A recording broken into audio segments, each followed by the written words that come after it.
ದೇವರಾಯನ ದುರ್ಗ. ದೇವರಾಯನ ದುರ್ಗವು ಕರ್ನಾಟಕದ ತುಮಕೂರು ಜಿಲ್ಲೆಯಲ್ಲಿದ್ದು 3940 ಅಡಿ ಎತ್ತರದಲ್ಲಿದೆ. ದೇವರಾಯನ ದುರ್ಗವನ್ನ ಹಿಂದೆ ಆನೆ ಬಿದ್ದ ಸಾರಿ ಎಂದು ಕರೆಯಲಾಗುತ್ತಿತ್ತು. ನಂತರ ಇದನ್ನ ಜಾಡಕನ ಹೆಸರನ್ನ ಹಿಡಿದು ಜಡಕನ ದುರ್ಗ ಎಂದು ಕರೆಯಲಾಗುತ್ತಿತ್ತು. ಈ ಸ್ಥಳದ ಪ್ರಮುಖ ದೇವರು ಯೋಗ ನರಸಿಂಹಸ್ವಾಮಿ ಮತ್ತು ಭಗವಾನ್ ಭೋಗ ನರಸಿಂಹಸ್ವಾಮಿ. ದೇವರಾಯನ ದುರ್ಗ 18 ಚದುರ ಕಿಲೋಮೀಟರ್ ಅರಣ್ಯದಿಂದ ಸುತ್ತುವರೆದಿರುವ ಕಲ್ಲಿನ ಬೆಟ್ಟವಾಗಿದೆ. ದೇವರಾಯನ ದುರ್ಗವು ಸುಮಾರು 2000 ವರ್ಷಗಳಷ್ಟು ಹಳೆಯದಾದ 2 ದೇವಾಲಯಗಳನ್ನು ಒಳಗೊಂಡಿದೆ. ದೇವಾಲಯಗಳನ್ನು ದ್ರಾವಿಡ ಶೈಲಿಯಲ್ಲಿ ನಿರ್ಮಿಸಲಾಗಿದ್ದು, ಕಲ್ಯಾಣಿ, ಮುಖಮಂಟಪ, ನವಗ್ರಹ ಮತ್ತು ಗರ್ಭಗುಡಿಯನ್ನ ಹೊಂದಿದೆ. ದೇವರಾಯನ ದುರ್ಗದ ಅರ್ಥ ರಾಜ ದೇವರಾಯನ ಕೋಟೆ. ನಮಸ್ಕಾರ ಸ್ನೇಹಿತರೆ, ಎಲ್ಲರಿಗೂ ಮಾನು ಮನೋಜ್ ಕನ್ನಡ ಯೂಟ್ಯೂಬ್ ಚಾನಲ್ಗೆ ಸ್ವಾಗತ. ಇವತ್ತಿನ ವಿಡಿಯೋದಲ್ಲಿ ತುಮಕೂರಿನ ಅತ್ಯಂತ ಪ್ರೇಕ್ಷಣೀಯ ಸ್ಥಳವಾದ ದೇವರಾಯನ ದುರ್ಗದ ಇತಿಹಾಸದ ಬಗ್ಗೆ ತಿಳಿದುಕೊಳ್ಳೋಣ. ದೇವರಾಯನ ದುರ್ಗವು ಪ್ರಸಿದ್ಧ ಐತಿಹಾಸಿಕ ಹಾಗೂ ಚಾರಣ ತಾಣ. ಈ ಸ್ಥಳವು ಬೆಟ್ಟಗಳ ತಪ್ಪಲಿನಲ್ಲಿ ಭೋಗ ನರಸಿಂಹ ಸ್ವಾಮಿ ದೇವಸ್ಥಾನವನ್ನು ಹೊಂದಿದೆ. ಈ ದೇವಸ್ಥಾನವು ದಶಾವತಾರದ ಕಂಬಗಳು ಮತ್ತು ಪ್ರತಿಮೆಗಳಿಂದ ಸುಂದರವಾಗಿ ನಿರ್ಮಿಸಲ್ಪಟ್ಟಿದೆ. ಯೋಗ ನರಸಿಂಹಸ್ವಾಮಿ ದೇವಸ್ಥಾನವಿರುವ ಬೆಟ್ಟದ ತುದಿಯನ್ನ ತಲುಪಲು ಸುಮಾರು 200 ಮೆಟ್ಟಿಲುಗಳಿವೆ. ಮೆಟ್ಟಿಲುಗಳನ್ನ ಹತ್ತುವಾಗ ನೀವು ಪೂರ್ವಕ್ಕೆ ಎದುರಾಗಿರುವ ಸಂಜೀವರಾಯ ಅಂದರೆ ಹನುಮಾನ್ ದೇವಸ್ಥಾನವನ್ನ ಕಾಣ್ತೀರಿ. 3ನೆಯ ಎತ್ತರದಲ್ಲಿ ಪೂರ್ವಕ್ಕೆ ಎದುರಾಗಿರುವ ಕುಂಬಿ ನರಸಿಂಹಸ್ವಾಮಿ ದೇವಸ್ಥಾನವಿದೆ. ದೇವರಾಯನ ದುರ್ಗದಲ್ಲಿ 3 ಪವಿತ್ರ ನೀರಿನ ಕಲ್ಯಾಣಿಗಳಿವೆ. ಅವುಗಳೇ ನರಸಿಂಹ ತೀರ್ಥ, ಪರಾಶರ ತೀರ್ಥ ಮತ್ತು ಪಾದತೀರ್ಥ.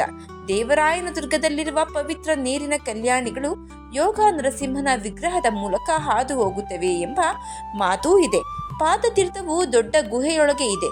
ದೇವರಾಯನ ದುರ್ಗವು ರಾಮ, ಲಕ್ಷ್ಮಣ ಮತ್ತು ಸೀತೆಯ ಪ್ರತಿಮೆಗಳನ್ನು ಹೊಂದಿರುವ ಮತ್ತೊಂದು ಗುಹೆಯನ್ನು ಹೊಂದಿದೆ. ಈ ಸ್ಥಳದಿಂದ 4.5 ಕಿಲೋಮೀಟರ್ ದೂರದಲ್ಲಿ ನೈಸರ್ಗಿಕ ಬುಗ್ಗೆ ಇದೆ. ಇದನ್ನ ನಾಮದ ಚಿಲುಮೆ ಎಂದು ಕರೆಯಲಾಗುತ್ತದೆ. ದೇವರಾಯನ ದುರ್ಗವನ್ನ ವಿಜಯನಗರದ ದೊರೆ ಶ್ರೀ ಕೃಷ್ಣ ದೇವರಾಯ ಕಾಲದಲ್ಲಿ ನಿರ್ಮಾಣ ಮಾಡಲಾಯಿತು. ನಂತರ 17ನೇ ಶತಮಾನದಲ್ಲಿ ಇದನ್ನು ಮೈಸೂರು ಒಡೆಯರ್ ರಾಜ ಚಿಕ್ಕದೇವರ ಒಡೆಯರ್ ಸ್ಥಳೀಯ ಮುಖ್ಯಸ್ಥ ಜಡಕನಿಂದ ಆಕ್ರಮಿಸಿಕೊಂಡರು.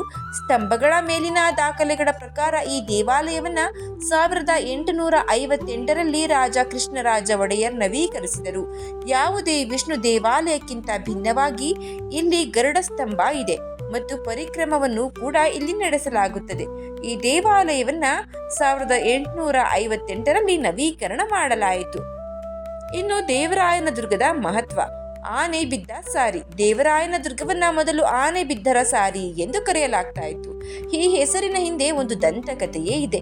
ಸ್ಥಳ ಪುರಾಣದ ಪ್ರಕಾರ ಈ ಪಟ್ಟಣದಲ್ಲಿ ಒಂದು ಆನೆ ಇದ್ದಕ್ಕಿದ್ದಂತೆ ಕಾಣಿಸಿಕೊಂಡಿತ್ತು. ಇದನ್ನ ಗಂಧರ್ವ ಎಂದು ವಿವರಣೆ ಮಾಡಲಾಗುತ್ತೆ. ಭಯಭೀತರಾದ ಜನರು ಆನೆಯನ್ನ ಬೆನ್ನಟ್ಟಿದಾಗ ಆನೆ ಬೆಟ್ಟವನ್ನ ಹತ್ತಲು ಪ್ರಯತ್ನಿಸಿ ಹಿಂದಕ್ಕೆ ಬಿದ್ದಿತ್ತು. ಆದ್ದರಿಂದ ಆನೆ ಬಿದ್ದರ ಸಾರಿ ಎಂದು ಈ ಕ್ಷೇತ್ರವನ್ನ ಕರೆಯಲಾಗುತ್ತಿದೆ. ಇನ್ನು ಬ್ರಹ್ಮನ ತಪಸ್ಸು. ಹಲವು ವರ್ಷಗಳ ಹಿಂದೆ ದೇವರಾಯನ ದುರ್ಗದಲ್ಲಿ ಬ್ರಹ್ಮದೇವರು ವಿಷ್ಣುವನ್ನ ಮೆಚ್ಚಿಸಲು ಸಾವಿರಾರು ವರ್ಷಗಳ ಕಾಲ ತಪಸ್ಸು ಮಾಡ್ತಾರೆ. ಬ್ರಹ್ಮದೇವನ ತಪಸ್ಸು. ಹಲವು ವರ್ಷಗಳ ಹಿಂದೆ ದೇವರಾಯನ ದುರ್ಗದಲ್ಲಿ ಬ್ರಹ್ಮದೇವರು ವಿಷ್ಣುವನ್ನ ಮೆಚ್ಚಿಸಲು ಸಾವಿರಾರು ವರ್ಷಗಳ ಕಾಲ ತಪಸ್ಸನ್ನ ಮಾಡಿದರು. ಬ್ರಹ್ಮನ ತಪಸ್ಸಿನಿಂದ ಸಂತಸಗೊಂಡ ಮಹಾವಿಷ್ಣು ಲಕ್ಷ್ಮೀ ನರಸಿಂಹನ ರೂಪದಲ್ಲಿ ಪ್ರತ್ಯಕ್ಷನಾಗಿ ಬ್ರಹ್ಮನಿಗೆ ದರ್ಶನವನ್ನ ನೀಡಿದರು ಎಂದು ಹೇಳಲಾಗುತ್ತೆ. ದೇವರಾಯನ ದುರ್ಗವನ್ನ ಕರಿಗಿರಿ ಅಂತಾನು ಕರೀತಾರೆ. ಇದು ದೇವದತ್ತ ಮತ್ತು ಧನಂಜಯ ಎಂಬ ಇಬ್ಬರು ಗಂಧರ್ವ ಸಹೋದರರು. ಅವರನ್ನ ಆನೆ ಮತ್ತು ಪರ್ವತವಾಗಿ ಬದಲಾಗುವಂತೆ ಶಪಿಸಿದ ಭೃಗು ಮಹರ್ಷಿಯ ಕಥೆಯೊಂದಿಗೆ ಸಂಬಂಧವನ್ನ ಪಟ್ಟಿದೆ. ಸ್ಥಳೀಯ ಭಾಷೆಯಲ್ಲಿ ಕರಿ ಎಂದರೆ ಆನೆ, ಗಿರಿ ಎಂದರೆ ಪರ್ವತ. ಹಾಗಾಗಿ ಈ ಒಂದು ಕ್ಷೇತ್ರಕ್ಕೆ ಕರಿಗಿರಿ ಕ್ಷೇತ್ರ ಎಂದು ಹೆಸರು ಸಹ ಇದೆ. ಇನ್ನು ಕುಸುಮಾದ್ರಿಯ ಕತೆ.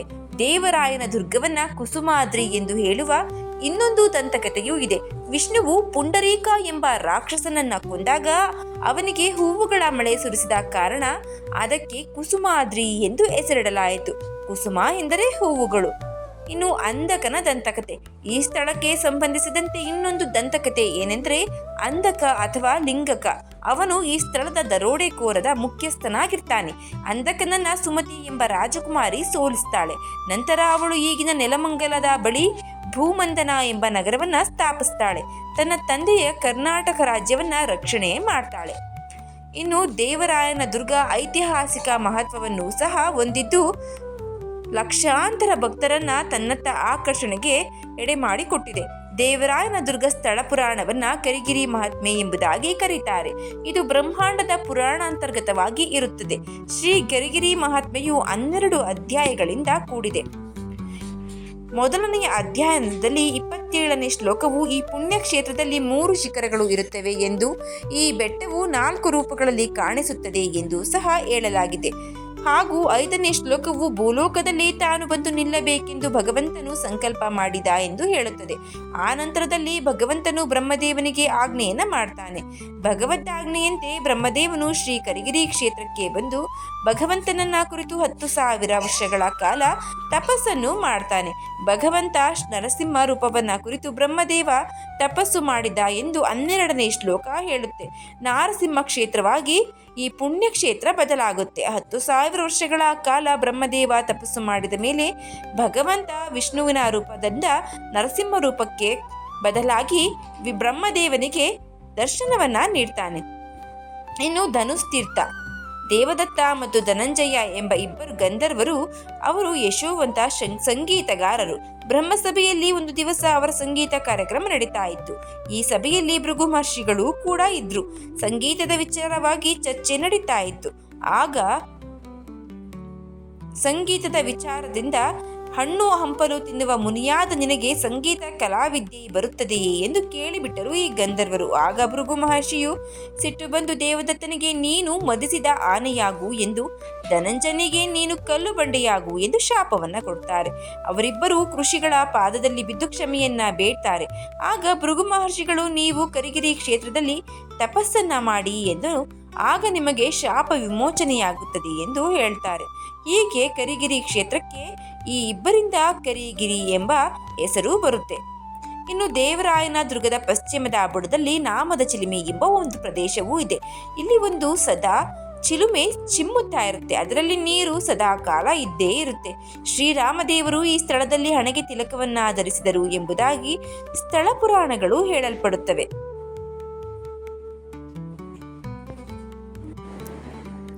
ಈ ದೇವಸ್ಥಾನದಲ್ಲಿರುವ ಶ್ರೀ ಲಕ್ಷ್ಮೀ ನರಸಿಂಹ ಸ್ವಾಮಿಯವರು ದುರ್ವಾಸ ಮಹರ್ಷಿಗಳಿಂದ ಸ್ಥಾಪಿಸಲ್ಪಟ್ಟು ಆರಾಧಿಸಲ್ಪಟ್ಟವರಾಗಿರ್ತಾರೆ. ಇದು ಪರಮ ತೇಜೋಮಯ ವಿಗ್ರಹವಾಗಿರುತ್ತದೆ.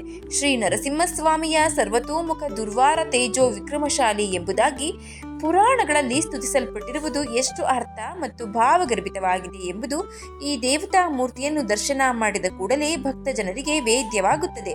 ಶ್ರೀ ಸ್ವಾಮಿಯವರ ದೇವಸ್ಥಾನದಲ್ಲಿ ಅಮ್ಮನವರ ಸಾನ್ನಿಧಿಯೂ ಕೂಡ ಪ್ರತ್ಯೇಕವಾಗಿ ಇದೆ. ಶ್ರೀ ಲಕ್ಷ್ಮೀದೇವಿಯ ಅಮ್ಮನವರ ಗುಡಿಯು ಗರ್ಭಾಂಗಣದಲ್ಲಿ ಪ್ರಸನ್ನ ಲಕ್ಷ್ಮಿಯಾಗಿ ಕುಳಿತಿದ್ದಾಳೆ. ದೇವಸ್ಥಾನದ ಹಿಂಭಾಗದಲ್ಲಿ ದೊಡ್ಡ ಪುಷ್ಕರಣಿ ಇದ್ದು, ದೇವಸ್ಥಾನದ ಮುಂಭಾಗದಲ್ಲಿ ವಿಶಾಲವಾದ ರಥಬೀದಿ ಇದೆ. ದುರ್ವಾಸರು ಈ ಪುಣ್ಯಕ್ಷೇತ್ರದಲ್ಲಿ ಸಾವಿರಾರು ವರ್ಷ ತಪಸ್ಸು ಮಾಡಿದ್ದಾರೆ. ಅವರಿಗೆ ನರಸಿಂಹಸ್ವಾಮಿ ಪ್ರತ್ಯಕ್ಷವಾದ ಸ್ಥಳದಲ್ಲಿಯೇ ಶ್ರೀ ಭೋಗ ನರಸಿಂಹ ಸ್ವಾಮಿಯವರ ದೇವಸ್ಥಾನವೂ ಇದೆ. ಆದ್ದರಿಂದ ಶ್ರೀ ಭೋಗಲಕ್ಷ್ಮಿ ನರಸಿಂಹಸ್ವಾಮಿಯವರು ದುರ್ವಾಸ ಮಹರ್ಷಿಗಳಿಂದ ಪ್ರಪ್ರಥಮವಾಗಿ ಆರಾಧಿಸಲ್ಪಟ್ಟ ದೇವತೆ ಎಂದು ಹೇಳಲಾಗುತ್ತೆ. ದುರ್ವಾಸರು ಒಂದು ಸಲ ಗಂಗಾ ಸ್ನಾನ ಮಾಡಬೇಕೆಂದು ಅಪೇಕ್ಷಿಸಿದಾಗ ಶ್ರೀ ಗಂಗಾ ಮಾತೆಯು ದುರ್ವಾಸರಿಗೆ ಪ್ರತ್ಯಕ್ಷಳಾಗಿ ನಾನು ನರಸಿಂಹ ತೀರ್ಥದಲ್ಲಿಯೇ ಇದ್ದೇನೆ, ನೀನು ಇಲ್ಲಿಯೇ ಗಂಗಾ ಸ್ನಾನ ಮಾಡಬಹುದು ಎಂದು ಹೇಳ್ತಾಳೆ. ಶ್ರೀ ಗಂಗಾದೇವಿಯು ದುರ್ವಾಸರಿಗೆ ಪ್ರತ್ಯಕ್ಷವಾದ ಸ್ಥಳದಲ್ಲಿ ಕಾಶಿ ತೀರ್ಥವೆಂಬ ಪುಣ್ಯ ತೀರ್ಥವೂ ಇದೆ. ಶ್ರೀ ಕರಿಗಿರಿ ದುರ್ಗಕ್ಕೆ ಇನ್ನೂ ಹಲವಾರು ಹೆಸರುಗಳು ಇವೆ. ಕುಸುಮಾದ್ರಿ, ಕರಿಗಿರಿ ಕ್ಷೇತ್ರ, ದೇವರಾಯನ ದುರ್ಗ ಹೀಗೆ. ಶ್ರೀ ಮಹಾವಿಷ್ಣು ಕಂಟಕನಾಗಿದ್ದ ಪುಂಡರೀಕನೆಂಬ ರಾಕ್ಷಸನನ್ನ ಈ ಕ್ಷೇತ್ರದಲ್ಲಿ ಸಂಹಾರ ಮಾಡಿದಾಗ ದೇವತೆಗಳು ಆಕಾಶದಲ್ಲಿ ಪುಷ್ಪವೃಷ್ಟಿಯನ್ನ ಮಾಡಿದ ಕಾರಣ ಈ ಕ್ಷೇತ್ರವನ್ನ ಕುಸುಮಾದ್ರಿ ಎಂದು ಕರೆಯಲಾಯಿತು. ಇದು ಐತಿಹಾಸಿಕ ಮಹತ್ವವುಳ್ಳ ದೇವರಾಯನ ದುರ್ಗದ ಕುರಿತಾದ ಸಂಕ್ಷಿಪ್ತ ಮಾಹಿತಿ. ಈ ಮಾಹಿತಿ ನಿಮಗೆ ಇಷ್ಟ ಆಗಿದ್ರೆ ದಯವಿಟ್ಟು ಶೇರ್ ಮಾಡಿ, ಲೈಕ್ ಮಾಡಿ. ವಿಡಿಯೋದ ಬಗ್ಗೆ ನಿಮ್ಮ ಅನಿಸಿಕೆ ಅಭಿಪ್ರಾಯವನ್ನು ಕಮೆಂಟ್ ಬಾಕ್ಸ್ನಲ್ಲಿ ತಿಳಿಸಿ. ಚಾನೆಲ್ನ ಇನ್ನೂ ಸಬ್ಸ್ಕ್ರೈಬ್ ಮಾಡ್ಕೊಂತ ನೋಡ್ತಾ ಇದ್ರೆ ದಯವಿಟ್ಟು ಸಬ್ಸ್ಕ್ರೈಬ್ ಮಾಡಿಕೊಂಡು ನೋಡಿ. ಧನ್ಯವಾದಗಳು.